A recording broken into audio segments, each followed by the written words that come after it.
For dinner tonight, I chose to make homemade pizza, which is pretty meaningful to me and my family because I live with my grandma. We make homemade pizza like almost once a week, and before my brother left for college, we would always like make it in the kitchen, like put whatever toppings we wanted on it. So it just became like this special tradition that we always do. And that's why I decided to make it for dinner.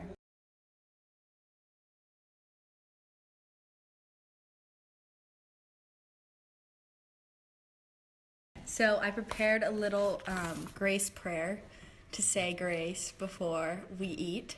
Okay. So I'm going to read it to you. Okay. I'm thankful that we are able to share a meal as a family, for the food on the table and the roof over our head, to be able to unplug and be in the present without distractions. I'm thankful for my family, the ones able to be here and the ones who are far away. Although our family isn't very religious, I would like to send love and prayer to those unable to share a meal with their family or those who do not have the shelter of a home.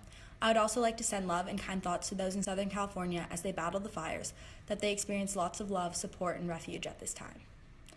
Did you like my prayer? That was beautiful. Thank you. Help yourself to this pizza that I prepared for you. Thank you very much. You're welcome. This piece looks delicious. Thank you. So, Nana, in my faith, fiction, and film class, you can eat while I talk to you. Okay. In my faith, fiction, and film class, we've been talking about the Eucharist, which is the most important sacrament in the Catholic Church. Good. Do you know anything about the Eucharist? Mm-hmm. What do you know about the Eucharist? I know it's the communion.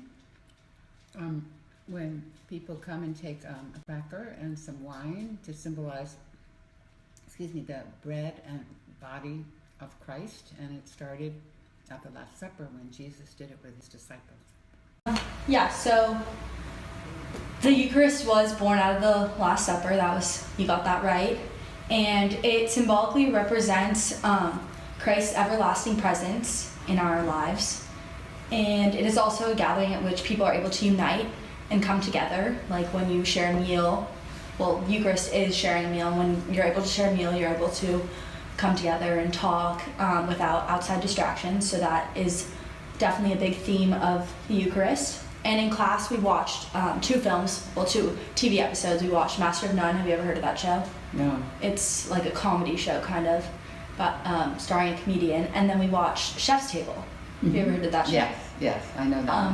And both of them were kind of examples of Eucharist in daily life, because when you think of the word Eucharist, you usually just think of communion at Mass, but it's more than that. It's about connecting over a meal. So the first episode we watched, Master of None, was a Thanksgiving episode, and this family invited a boy from another family into their home for Thanksgiving, and opened their house and welcomed him in, and they shared good conversation and good food for Thanksgiving. And then the other episode was the Chef's Table episode, and it was about a restaurant in San Francisco that you've been to one of the restaurants. Yeah. With the chef Dominique Crenn. Right, I've been to the Crenn 2 or something, when it's like a little bistro Crenn. Yeah.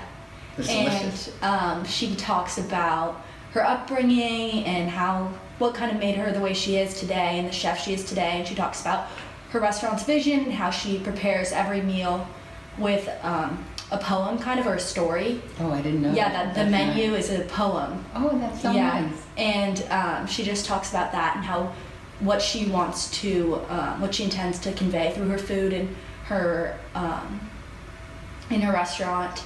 So that was also another example of Eucharist, because she's providing a space for people to come together and share an amazing meal and be able to talk and unite over food. That's so nice. That's great. So yeah, enjoy your food. Thank you. You too. Thank you. The dinner I prepared was similar to a Catholic Mass and the Eucharist in a Catholic Mass, because when you're at Mass, you are actually sharing a meal when you do communion. And I was able to share a meal with my grandma, which was really fun, and I was able to get away from outside distractions like my phone for a while, which was really nice, and able to just connect over a meal, and I really like that.